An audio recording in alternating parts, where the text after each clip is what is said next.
ভারত পাকিস্তান দ্বন্দ্বে champions trophy নিয়ে দোলাচল। প্রিয় দর্শক, অনুরোধ রইল ভিডিওটিতে একটি লাইক দিয়ে আমাদের ইউটিউব চ্যানেলটি সাবস্ক্রাইব করে দিবেন এবং ভিডিওটি সম্পর্কে আপনার মূল্যবান মতামত কমেন্টস করে জানাবেন। চ্যাম্পিয়ন্স ট্রফিতে পাকিস্তানে গিয়ে না খেলার কথা আইসিসিকে জানিয়ে দিয়েছে ভারতীয় বোর্ড বিসিসিআই। সেই প্রসঙ্গে আরও একবার নিজেদের অনড় মনোভাব জানিয়ে দিল পাকিস্তান ক্রিকেট বোর্ড পিসিবি। ভারতের সমস্যা মেটাতে উদ্যোগী হয়েছে তারা, তবে হাইব্রিড মডেলে এখনও খেলতে চাইছে না তারা। ফলে ভারতের অংশগ্রহণ নিয়ে দোলাচল থেকেই গেছে।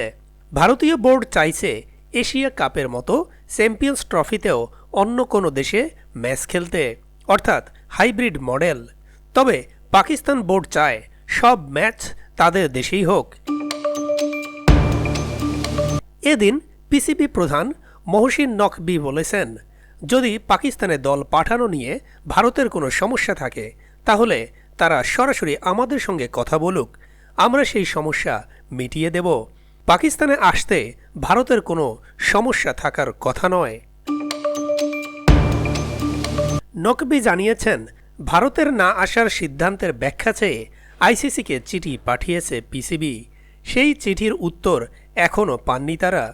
তিনি বলেছেন, আমরা সরাসরি আইসিসির সঙ্গে কথা বলছি, ওদের থেকে উত্তর চেয়েছি, এখনও সেটা পাইনি।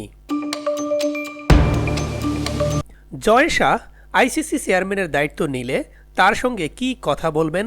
নকভির উত্তর, এভাবে হয় না। প্রতিটি বোর্ড স্বাধীন, তাদের নিজস্ব মত রয়েছে। আইসিসির উচিত নিজেদের বিশ্বাসযোগ্যতা বাঁচিয়ে রাখা, কারণ ওরা সব দেশের প্রতিনিধি। রাজনীতি এবং ক্রিকেট একসঙ্গে না দেখার অনুরোধ আবারও করেছেন নকভি।